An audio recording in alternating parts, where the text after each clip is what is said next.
Bonjour et bienvenue dans notre culte Espoir. C'est parti pour 1 heure de partage autour de la Bible, autour de notre vécu avec Dieu, avec des chants, des prières, des échanges. Je me réjouis comme à chaque fois de vivre ce temps avec toi et avec les chroniqueurs du jour. Bonjour Brillant, alias Brie pour les intimes. Salut. Et Stéphane. Bonjour à tous. Et puis nous retrouvons aussi notre invité Patricio, bienvenue. Merci beaucoup, bonjour. Nous avons eu le plaisir de partager la semaine dernière avec toi autour des langages de l'amour. Si, cher auditeur, auditrice, tu n'as pas eu l'occasion d'aller écouter ce culte, je t'invite à y jeter un œil. Alors Patricio, de quoi vas-tu nous parler aujourd'hui ? Aujourd'hui, j'aimerais vous parler d'un personnage tout particulier et je vais d'ailleurs vous demander de trouver qui c'est. Ouh là là. Mais quelqu'un qui a un impact immense. Ok, alors bien que le Saint-Esprit nous inspire et nous guide pendant ce culte, qu'il nous et te remplisse, chers auditeurs, chères auditrices, de sa présence afin que tous ensemble, nous puissions élever le nom de Dieu et grandir dans notre foi.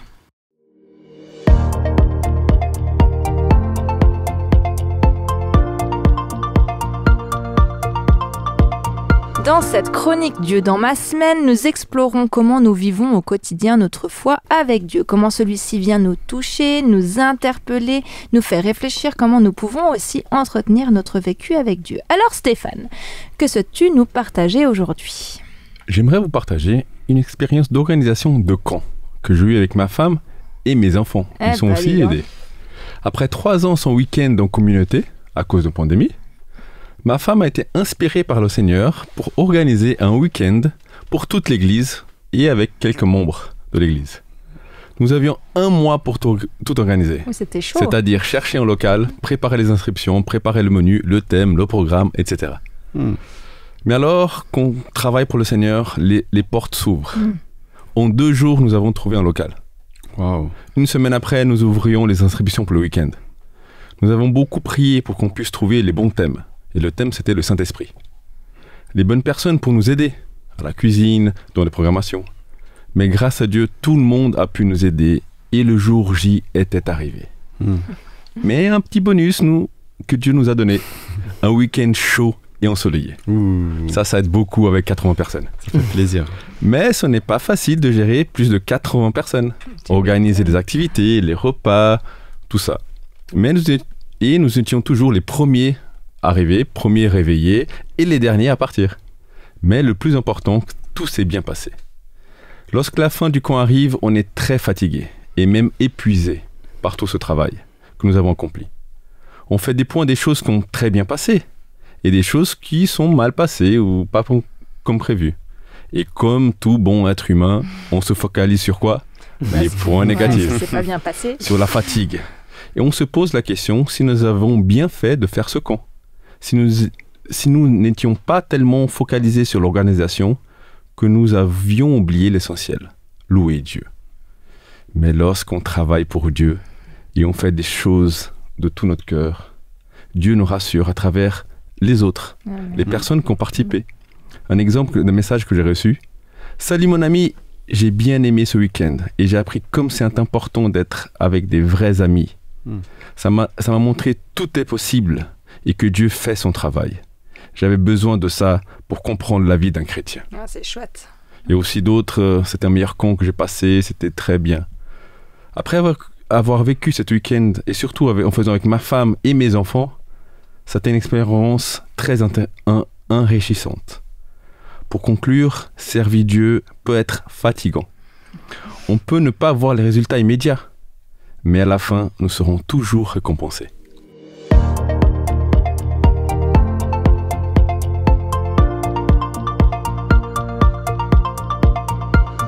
Nous aimons te partager, chers auditeurs, chères auditrices, une promesse qui est en lien avec le thème du jour et à laquelle nous pouvons nous rattacher pendant les jours d'orage. Brillant, quelle promesse nous proposes-tu aujourd'hui ?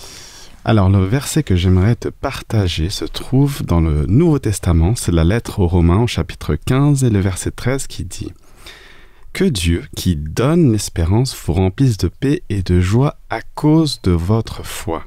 Alors vous serez remplis d'espérance par la puissance de l'Esprit Saint. » On l'a vu dans l'un de nos précédents cultes que la foi fait partie des armes du chrétien attribuées par l'Esprit. Alors parfois, si tu ne sais pas où trouver les ressources pour avoir cette joie, cette paix, cette promesse que Dieu te donne, eh bien lui, il te donne des ressources dont tu as besoin. Il suffit de lui demander.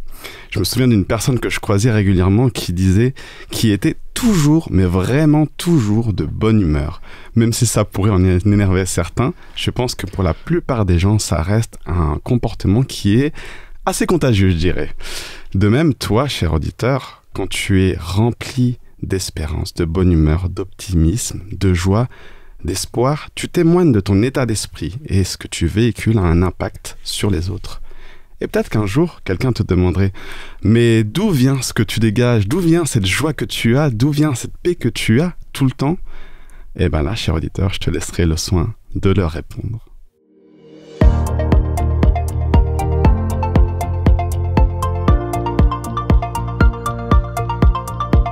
Cette promesse que tu viens de nous partager, Brie, nous rappelle que Dieu est capable de nous remplir de sa paix, de sa joie, d'espérance, parfois alors que les circonstances de nos vies ne sont pas forcément favorables.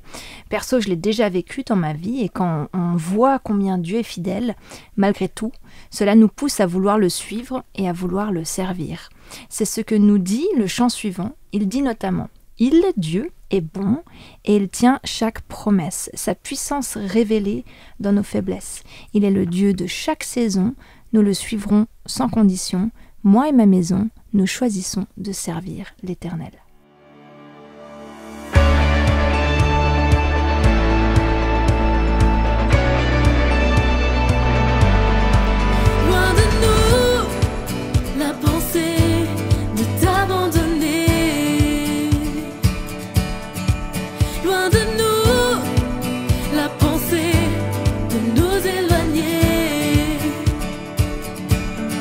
Il est le Dieu qui nous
Aujourd'hui, nous allons à la rencontre de la famille Jacquin, qui a comme thème pour leur famille « Moi et ma maison, nous servirons le Seigneur ». Bonjour Patrick, bonjour Déliane, merci beaucoup de votre présence ici. Est-ce que vous pouvez juste vous présenter à nos auditeurs? Oui, volontiers, bonjour. Donc, mon épouse s'appelle Déliane Jacquin et moi je suis Patrick Jacquin. Nous sommes mariés déjà depuis 24 ans et nous avons 3 enfants. Un enfant de 18 ans, un autre de 16 ans et une fille de 13 ans. 24 ans et 3 enfants, waouh, ça fait beaucoup de choses, beaucoup d'histoires. Je sais que pour vous, il y a un verset qui est très important, c'est de Josué 24:15. À la fin du verset, il est écrit « Quant à ma famille et moi, nous servirons l'Éternel ». Je sais que c'est très important et je sais que vous voulez vraiment nous partager un moment que vous avez vécu en famille. Est-ce que vous pouvez nous dire plus? Oui, volontiers. Alors, c'est vrai que ce verset de la Bible, comme beaucoup d'autres, mais celui-là a vraiment une importance pour nous, dans notre vie spirituelle, notre vie de tous les jours, même avant que nos enfants soient nés, dès le moment où on s'est rencontrés. C'est quand même Dieu qui a permis de nous rencontrer, de permettre justement, comme tu l'as dit tout à l'heure, d'être mariés depuis tant d'années. Et c'est vraiment déjà à ce moment-là que on a fait ce choix-là de servir l'Éternel, nous, notre mariage et notre maison.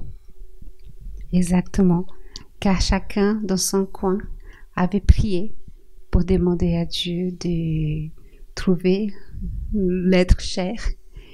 Et Dieu nous a donné cette opportunité de former une famille dans ce but de louer, honorer le Seigneur.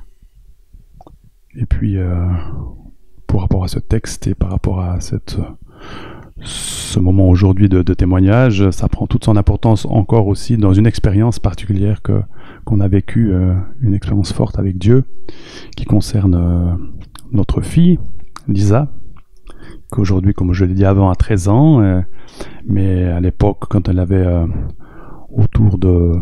1 an et demi. Merci. Elle a développé une maladie très, très grave qui s'appelle la maladie de Kawasaki. On ne va pas pouvoir vous mettre tous les détails si on n'en aurait pas le temps par rapport à ce moment de témoignage, mais vraiment, elle a développé cette maladie. C'était très compliqué, ça a mis beaucoup de temps à pouvoir savoir quelle maladie elle avait. Et puis finalement, après beaucoup de rendez-vous, beaucoup de questionnements, beaucoup d'angoisse et tout de ce qui se passait. Et des souffrances tout à aussi. Fait. Ça a été découvert cette maladie. Et puis malheureusement, c'est vrai que la possibilité de guérir était pas du tout sûre et certaine. Les médecins étaient quand même assez pessimistes par rapport à ça. Elle devait suivre un traitement assez important, dont des anti-inflammatoires à très haute dose et aussi des anticoagulants. Non, en fait, les médecins nous disaient comme ça. Si elle vient à se couper, ça serait fatal. Si elle attrape la grippe, ça serait fatal. Tout était fatal. Mmh. C'est juste. Et je me souviens que nous étions à l'hôpital quand j'ai su le diagnostic et je ne savais pas qu'est-ce que c'était. Et à ce moment-là, seulement j'ai prié à Dieu. Je lui ai dit, Seigneur, Lisa, elle est à toi. C'est ta fille. Je te remercie car tu m'as donné le privilège d'être sa maman. Mais elle est à toi. Que ta volonté soit faite. Et donne-nous seulement la paix et l'assurance que tu es là avec nous. Mais après, elle était aux soins continus à Lausanne. Et là-bas aussi, les gens disaient... En fait, c'est moi que j'ai posé la question. Je disais comme ça, quelqu'un est déjà parti d'ici vivant? Et la réponse était, le moment que le patient est parti, j'étais en vacances, ou sinon j'étais pas là, je travaillais pas. Mais j'avais cette paix dans mon cœur, car je savais que Dieu, il était là avec nous. Et après, à la maison, on devait amener Lisa assez souvent aussi à l'hôpital d'Aignan. Et à chaque fois, il n'avait pas de médicaments pour la maladie. C'était seulement pour faire baisser la fièvre. Et jusqu'au jour où ils ont dit il a eu une récidive. Elisa, elle a encore le Kawasaki. Et nous étions de retour à Lausanne, à l'hôpital. Et c'était un jour, je regarde Lisa et son nez saigné. J'ai pensé, bon, c'est maintenant qu'elle va partir. Je suis allée appeler l'infirmière, mais à chaque instant, je sentais que je n'étais pas seule, que Dieu était là avec nous. Et Patrick, il venait assez souvent aussi avec nos garçons pour être avec Lisa à l'hôpital. Et après, ils ont dit, bon, maintenant, vous allez à la maison. Pendant 15 jours, Lisa, elle doit rester isolée. Et nous sommes allés. 15 jours après, la première chose qu'on a décidé d'aller, c'était aller à l'église. Et en arrivant à l'église, j'ai demandé de donner un témoignage. Où je me souviens qu'à la fin, j'ai dit comme ça fait, ma fille, elle n'est pas guérie. Mais nous avons la certitude que Dieu, il est là et nous savons qu'il a une lumière à la fin du tunnel. Et il y avait un pasteur qui était là. Il est venu vers moi, il m'a dit, je vois que vous avez la foi. Et vous croyez que Dieu, il est capable de guérir Lisa? Moi, je savais, mais je pensais que c'était logique qu'à la fin, que Dieu, il allait guérir Lisa sans aucune demande. Mais après, j'ai dit au pasteur, oui, je crois à ça. Il a dit, on va prier pour elle. Et à la fin du culte, j'ai appelé Patrick. Elisa, elle dormait dans ses bras. J'ai appelé aussi ma mère. Et nous sommes allés dans un petit coin où il a dit comme ça, Seigneur, nous savons que tu es capable de guérir Elisa. S'il te plaît, fais-le. Et je lui ai dit, pasteur, dans 15 jours, elle doit retourner à l'hôpital pour faire un contrôle. Et nous sommes allés là-bas, le cardiologue, il regardait le moniteur, il regardait Lisa et il avait un visage étonné. Et après, il a dit, je comprends rien. Je comprends rien parce que le cœur de Lisa, il est propre, il n'a rien. Et c'est moi, le cardiologue, qui a accompagné cette patiente dès le départ. Et je lui ai dit, mais vous comprenez pas. Qu'est-ce que vous comprenez pas? Il a dit, il n'existe plus, la maladie. Et on pleure. On a dit, oui, c'est grâce à Dieu. On lui a dit que si Dieu avait fait le miracle. Et que lui aussi, Dieu l'avait utilisé aussi, hein, comme il a été un instrument dans la main de Dieu. Mais là, on pleurait déjà et nous étions dans la voiture. La famille complète, Lisa avec les deux garçons, Patrick et moi, on pleurait, on chantait, on louait le Seigneur. C'était vraiment moi et ma maison. Nous louons le Seigneur. Et là, j'ai pris la décision de regarder, de lire. Il s'était écrit qu'en fait, le cœur entier de Lisa, il était déjà atteint. Et après il a dit, c'était écrit en fait, je n'ai jamais vu ça, même pas dans les livres. Mais nous étions contents parce que c'était la preuve qu'il a eu une maladie et qu'il y a eu une guérison. Notre fille, elle a été guérie et jusqu'à présent, c'est un enfant qui profite bien de la vie, de la nature, de grimper, de sauter. Et nous sommes tellement reconnaissants. Moi et ma maison, nous servirons l'Éternel. Amen.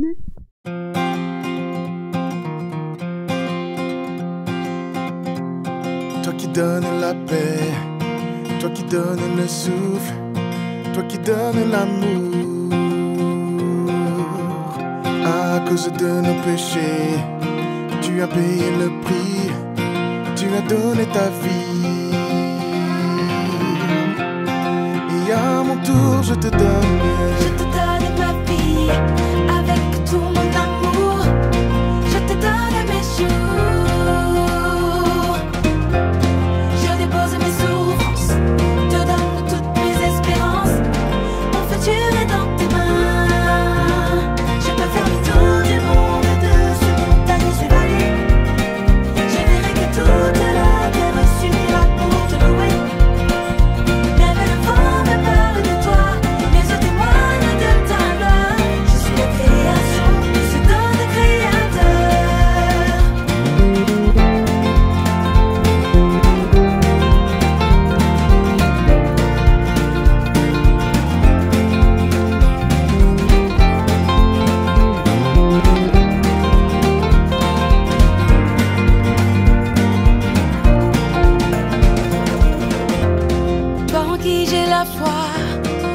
figer mon espoir, tu apaises mon cœur.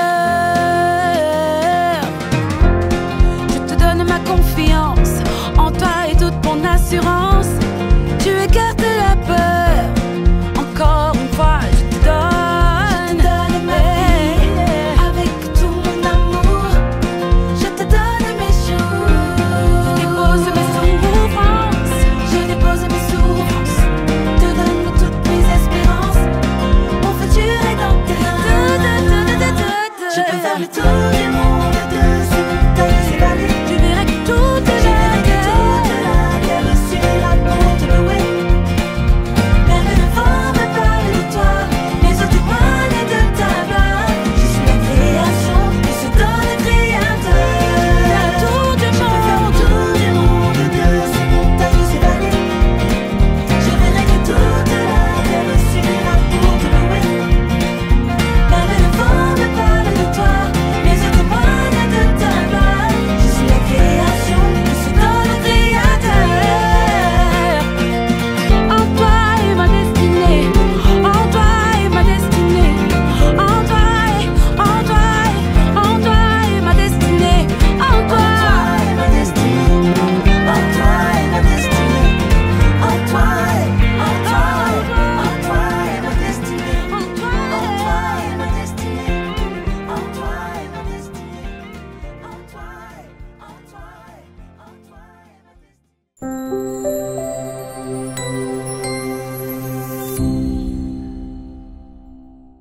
Alors, Patricio, tu vas nous parler d'un personnage mystérieux, hors du commun, qui a choisi de donner sa vie à Dieu et de le servir.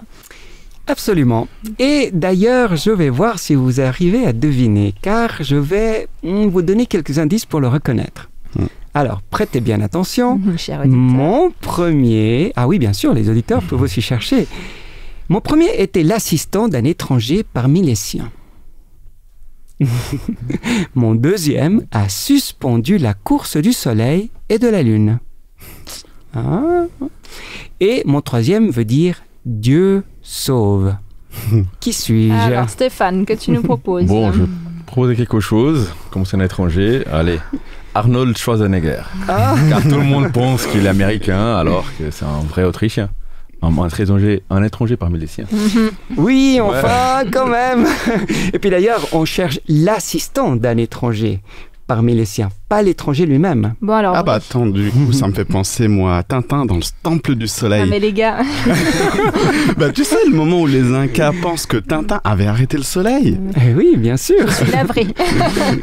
Oui, effectivement, bien essayé, Brie. Mais Tintin a juste bénéficié d'une éclipse solaire.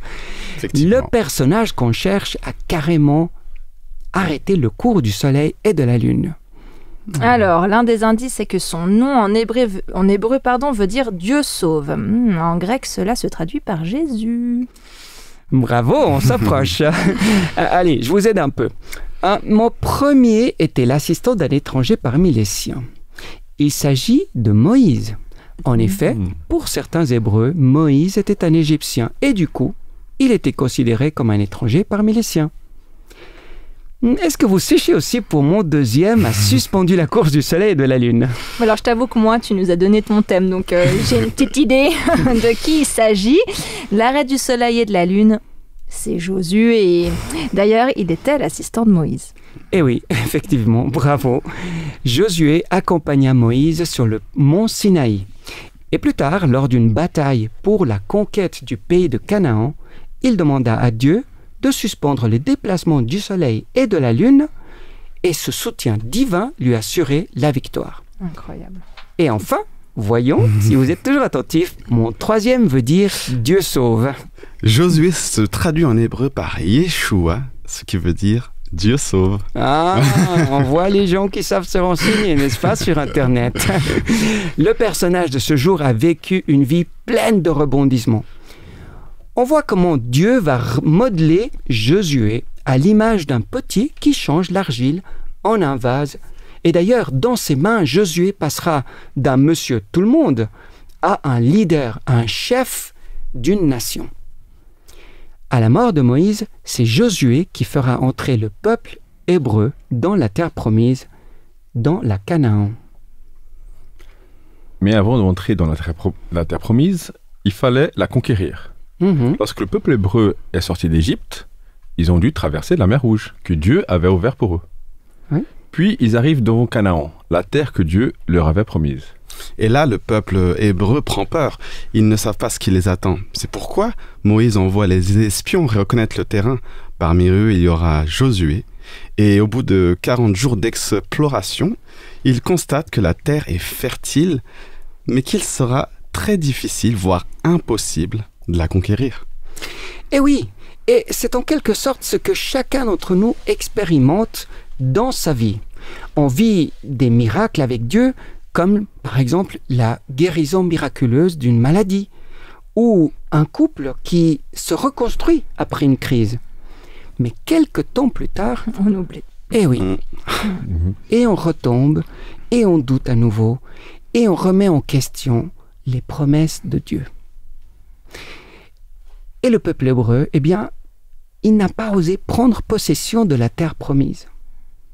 Brillant, est-ce que tu veux bien lire les extraits dans Nombre 13 qui vont nous relater justement ce passage? Bien sûr. Lorsque les 12 espions sont rentrés, ils ont dit que c'est vraiment un pays où coule le lait et le miel, à savoir un pays d'abondance. Mais ils ajoutèrent, nous ne pouvons pas monter contre ce peuple, car il est le plus fort que nous.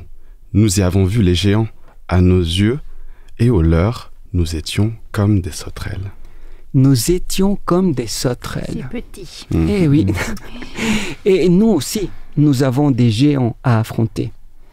Parfois, cela peut être un chef qui nous fait du bullying, ou carrément une longue période de chômage, des voisins exécrables, ou une maladie incurable.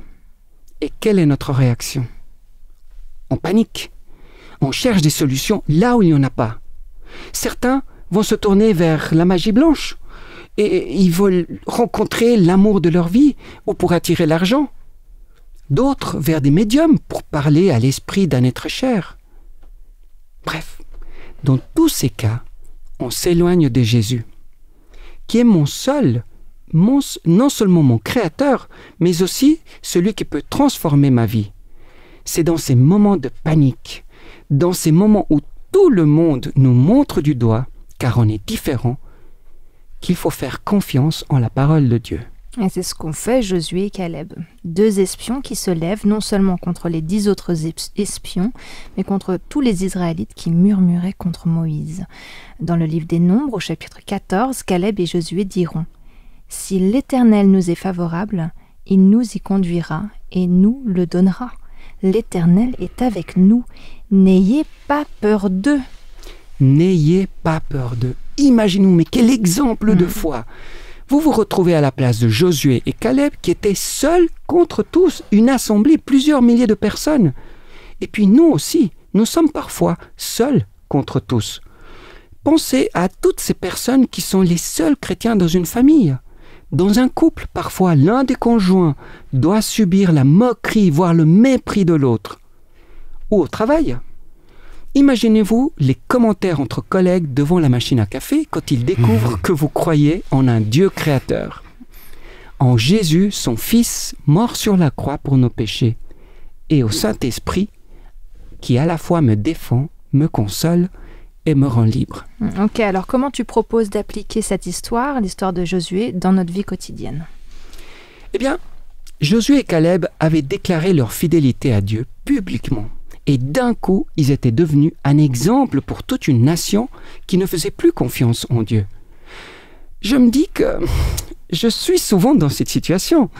Tous les jours d'ailleurs, je dois faire des choix dans ma vie, au sein de ma famille, dans mon travail, et puis aussi avec mes amis, et même dans mon église.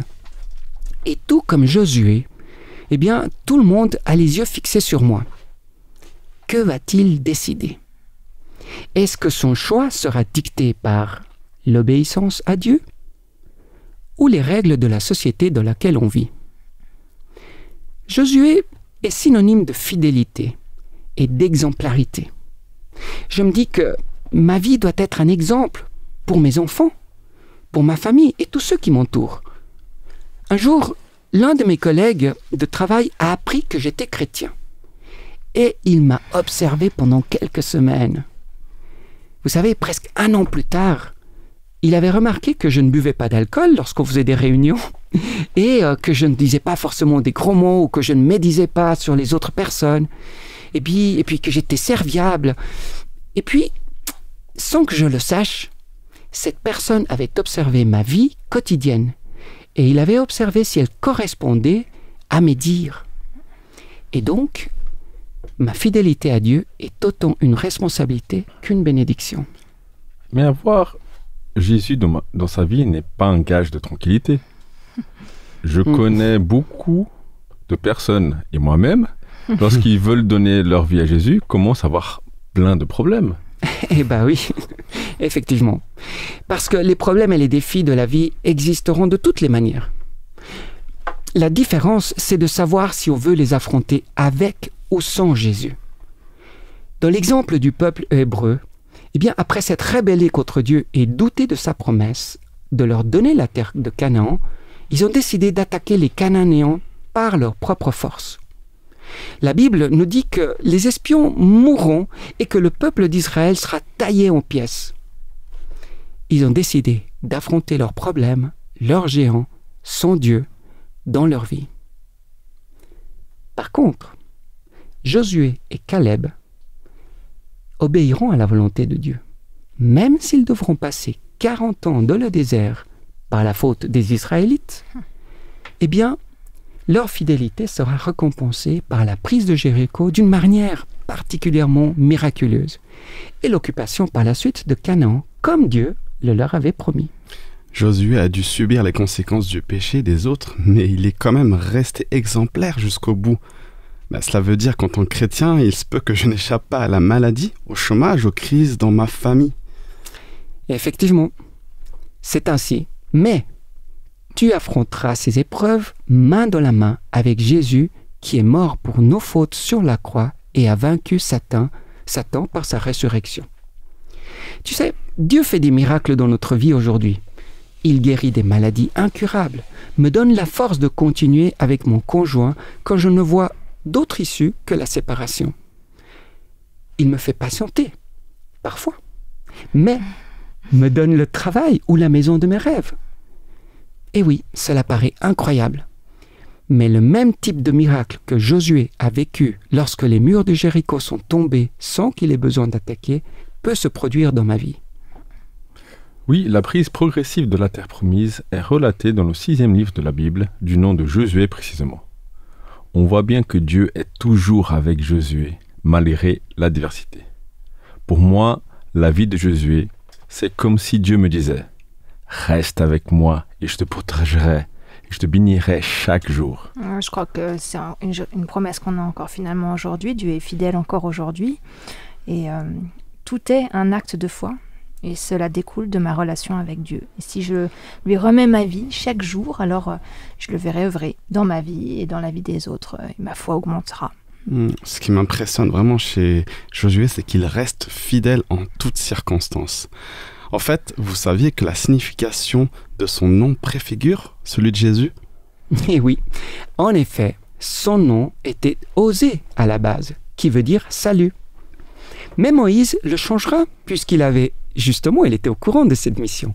Et il le changera en Jéchoua, ce qui veut dire en hébreu « Dieu sauve ». C'est la même racine qui en grec, tu le disais tout à l'heure, Amandine, donne Jésus. En acceptant l'appel de Dieu à travers Moïse, Josué devient un instrument entre ses mains et une source de bénédiction pour le peuple d'Israël qu'il guidera vers la terre promise. D'ailleurs, de même, en acceptant de mourir pour nos fautes, Jésus nous ouvre les portes vers la vie éternelle. Jésus nous invite à demeurer en lui pour qu'il puisse demeurer en nous. Et pour cela, il faut que nous soyons en tout temps remplis du Saint-Esprit en recherchant Jésus dans notre vie. C'est ce que Josué a fait en cherchant Dieu jusqu'à son dernier souffle. Et oui, en effet, les 2 derniers chapitres du livre de Josué, après avoir pris possession de la terre promise par Dieu, eh bien, on voit que Josué va faire des recommandations au peuple d'Israël. On verra comment ce dernier reste entouré par des peuples païens, qui pourraient le pousser à se détourner de Jésus. Aujourd'hui, on pourrait traduire par le fait que nous vivons dans un monde géré par le mal, par Satan, qui nous conduit à ignorer et à nous éloigner de Dieu. Donc les recommandations de Josué restent pertinentes pour aujourd'hui, pour notre vie, pour ma vie. Mais quelles sont-elles? Eh bien, effectivement, c'est dans Josué, au chapitre 24, au verset 15, que nous trouvons ce texte que Josué donne au peuple hébreu et qui peut nous servir aussi aujourd'hui à nous. Il dit ceci: « Choisissez aujourd'hui qui vous voulez servir, ou les dieux que servaient vos pères au-delà du fleuve, ou les dieux des Amoréens dans le pays desquels vous habitez. Moi et ma maison, nous servirons l'Éternel. » Josué nous encourage à être fidèles à Dieu en tant qu'individu et en tant que famille. Il sait de quoi il parle, lui qui a été béni tout au long de sa vie. C'est la promesse que Dieu nous fait aujourd'hui, à toi, auditeur, et à moi et à nous tous ici. Choisissons de marcher avec lui et nous ne marcherons pas seuls dans cette vie.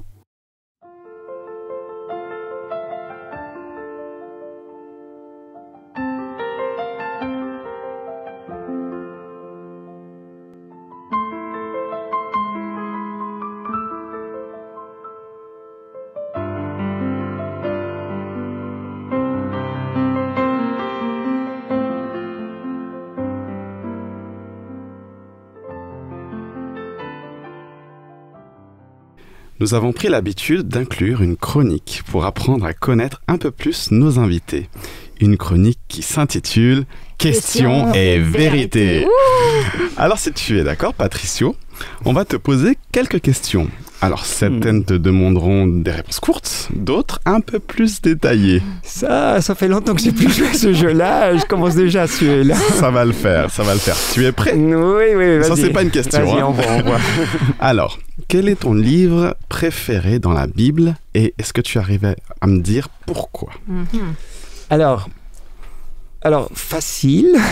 Non, c'est pas si facile que ça. Mais je sais que j'aime en tout cas davantage l'Ancien Testament. L'Ancien Testament. Oh. Parce que j'aime beaucoup les histoires.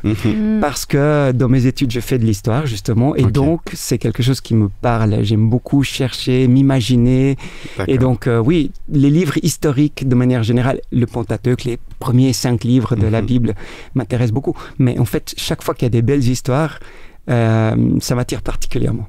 Ok, très bien. Tu as choisi le verset « Moi et ma maison, nous servirons l'Éternel ». Pourrais-tu nous raconter une petite anecdote concrète dans ce que tu as vécu?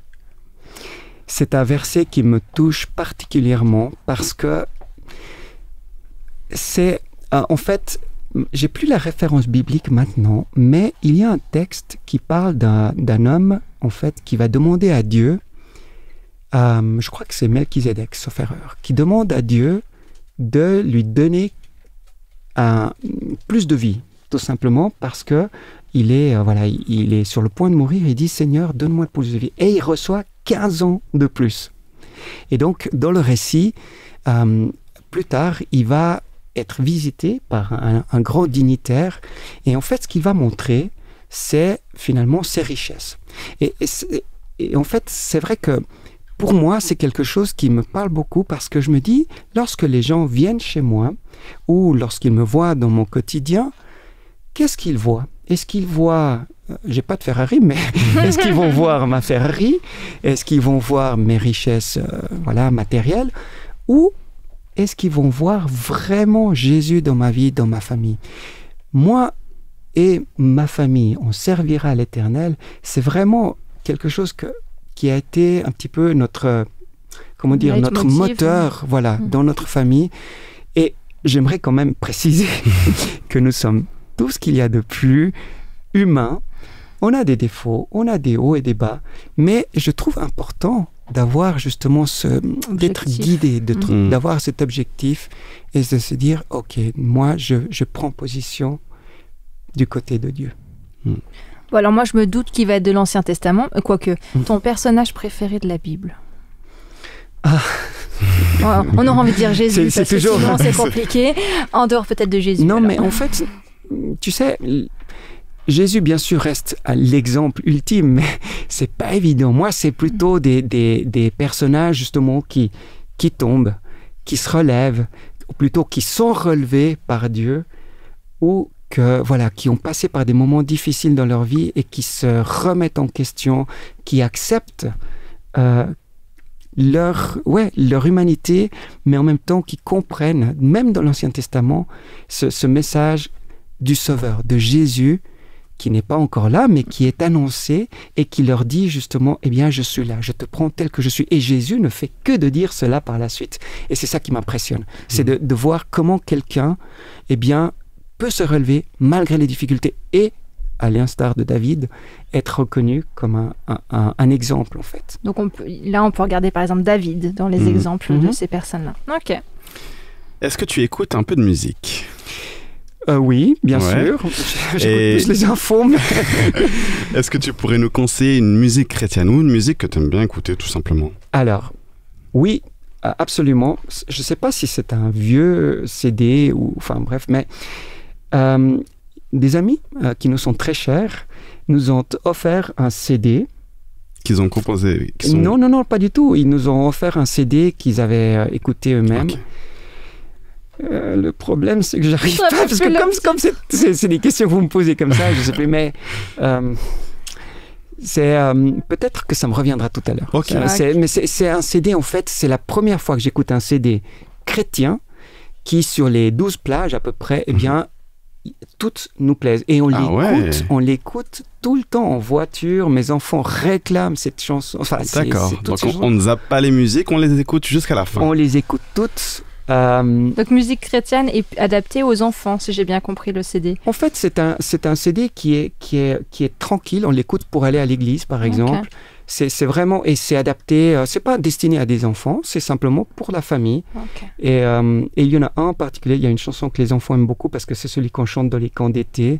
C'est Béni soit l'Éternel. Et il est vraiment très très bon. Excellent. Donc il chante dans la voiture et tout, c'est chouette.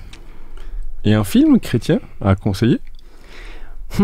Alors, un film qui date aussi, il y en a deux en fait. Il y en a un que j'aime beaucoup, c'est, je crois que c'est Backdraft. Non, ça c'est l'autre titre. Mais c'est le titre, c'est l'histoire, je suis sûr que vous connaissez, c'est l'histoire d'un jeune pompier. Fireproof. Voilà, merci beaucoup, qui a de la peine, qui va en fait avoir des difficultés dans son couple. Et grâce à justement un livre que va lui passer son père et qui va le remettre en question, eh bien, il pourra reconstruire, grâce à Dieu évidemment, son couple. Il y a de l'action, il y a de l'amour. Il est très bien, et je conseille la famille. Il est très chouette. Ouais. Alors peut-être pour conclure, une petite dernière question, et du coup tu vas devoir choisir un élément parmi tout ce que tu pourrais répondre. Comment tu aimes passer du temps avec Dieu? Alors... je crois que le seul moment où, disons, où vraiment c'est à seul, c'est lorsque je suis seul, oui. Ouais. C'est des moments très tôt le matin. Je dis pas que je me lève tout le temps très tôt, mais c'est les moments où tout le monde dort, parce que je suis seul. Et donc, oui, je prends un temps pour lire la Bible, pour réfléchir. C'est souvent, très souvent, ou très tôt le matin, ou très tard la nuit, parce que je me couche malheureusement tard, mais au moins, ce sont des moments où tout d'un coup, je refais un peu le film de la journée, où je parle à Dieu et je lui dis d'une manière comme une conversation, où je lui dis, voilà où j'en suis, aide-moi, aussi pour le louer et le remercier. Eh bien, merci beaucoup. Hein. Il a bien répondu. Je ne sais pas ce que vous en pensez. C'est bien, merci beaucoup. On sait que c'est un exercice difficile. Ouais, c'est vraiment cool d'apprendre un peu plus toujours sur nos invités. Ça donne un aspect concret de la vie et c'est simple et authentique. C'est vraiment bien. Alors, merci Patricio. Avec grand plaisir, merci.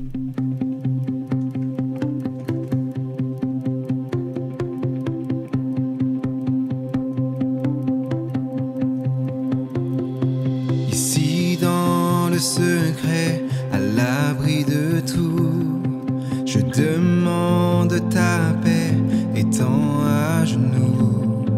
Montre-moi tracé pour moi.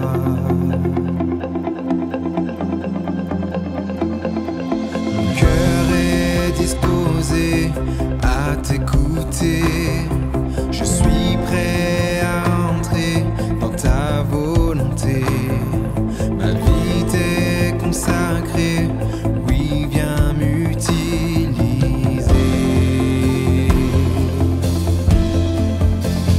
Je suis là pour te servir.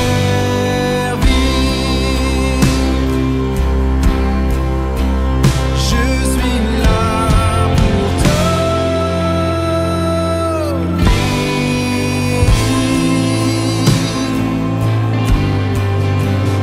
que ma vie te glorifie.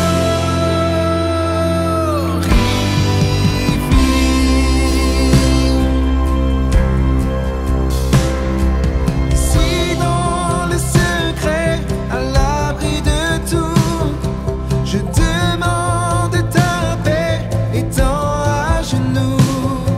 Montre-moi tes projets, la voie tracée pour moi.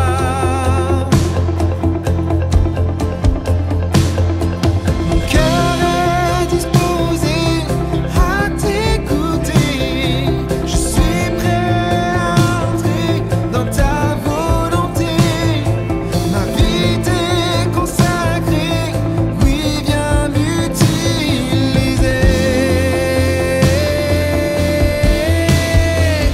Je suis là pour te servir.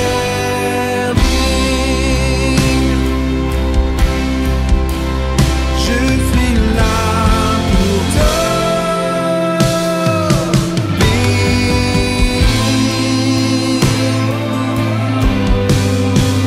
Que ma vie te glorifie.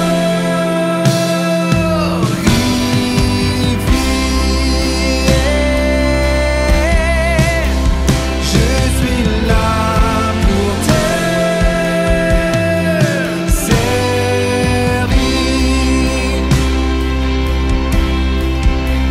Je suis là pour t'obéir.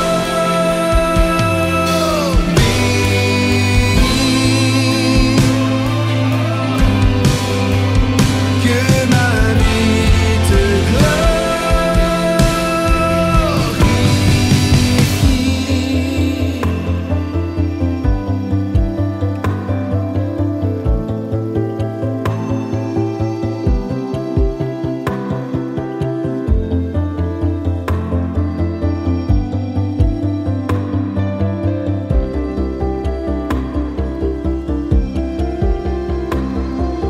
Me voici prêt à te suivre.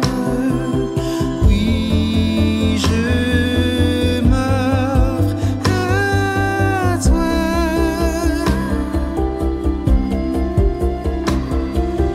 Que ma vie soit une offrande. Jésus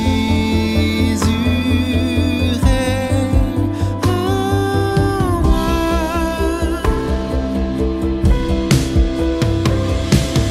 Me voici prêt à te suivre. Oui, je m'offre à toi.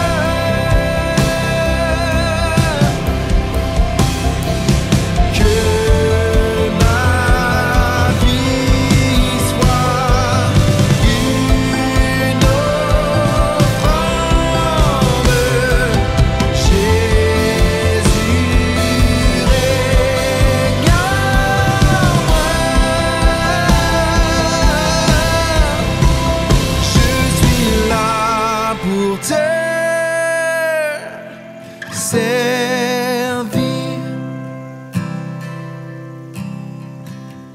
Je suis là pour t'obéir.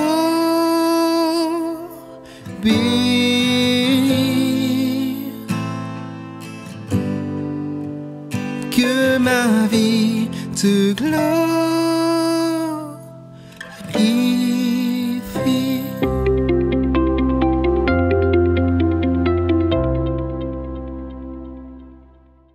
C'est dans la prière que nous pouvons parler avec Dieu. Patricio, peux-tu prier pour nous? Avec grand plaisir.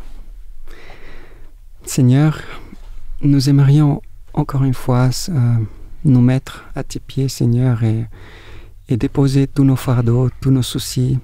Je sais que parmi les gens qui écoutent, il y a des personnes qui passent par des difficultés, Seigneur, que ce soit au niveau du travail, que ce soit en famille, dans leur couple, peut-être, oui, dans différents contextes. Et c'est vrai, Seigneur, que ce n'est pas facile, parce que nous sommes constamment attaqués. Mais Seigneur, je te prie d'être avec chacune des personnes, Seigneur, qui est en train d'écouter aujourd'hui. Et que cette personne, Seigneur, puisse sentir en ce moment cette chaleur, Seigneur, dans son cœur, que le Saint-Esprit puisse vraiment lui faire sentir, Seigneur, que tu es là, que tu le protèges, que tu veilles sur ses pas, Seigneur. Et qu'il puisse aussi, Seigneur, témoigner, Seigneur, de ce que tu as fait dans chacune de nos vies, Seigneur. J'aimerais vraiment que on puisse tous, Seigneur, sentir à l'issue de cette prière, Seigneur, que chaque personne qui écoute puisse sentir ta puissance et qu'il puisse, Seigneur, dire que moi et ma maison, Seigneur, nous te servirons. Amen. Amen. Amen.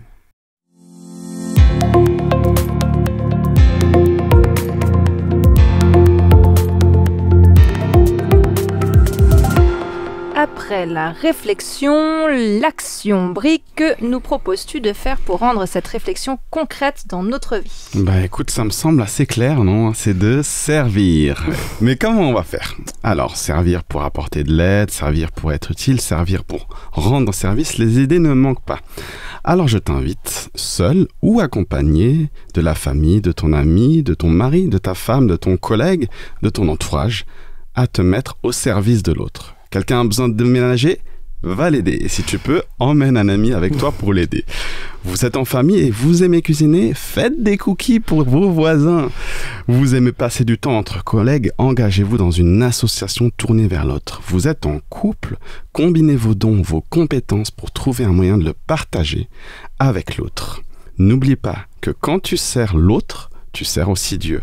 Alors lance-toi sans modération, que tu puisses, cher auditeur, chère auditrice, vivre une expérience forte dans le service pour Dieu. Alors merci Brie pour cette proposition de mise en action. Tu peux faire des cookies pour moi quand tu veux. J'imagine. Alors blague à part, je prie que chaque personne qui voudra la faire puisse être bénie et guidée dans comment et qui tu peux servir. Que cette démarche puisse te faire grandir toujours plus dans ta relation avec Dieu sans t'épuiser. Demande à Dieu la sagesse pour qu'il te guide.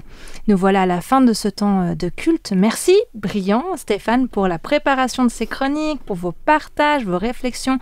Soyez les amis bénis, ainsi que vos familles. Merci Patricio d'être venu à notre studio bien chaud, de t'être prêté au jeu de nos différentes chroniques, d'avoir pris du temps dans ton planning extrêmement chargé pour écouter la voix du Seigneur et nous partager ce qu'il a mis sur ton cœur. Donc soyez toi et ta famille, il y a ta petite louloute dans le studio avec nous et il y a aussi ta femme et ton autre fille à la maison. Soyez bénis dans votre ministère, dans votre vécu avec le Seigneur. Belle continuation à vous, dans ton église, dans ton ministère auprès des enfants. Chers auditeurs, chères auditrices, merci d'avoir partagé ce temps avec nous. N'hésite pas à partager autour de toi ce culte et au plaisir de te retrouver dès la semaine prochaine. Sois béni et protégez cette nouvelle semaine. Allez, à bientôt. Bye.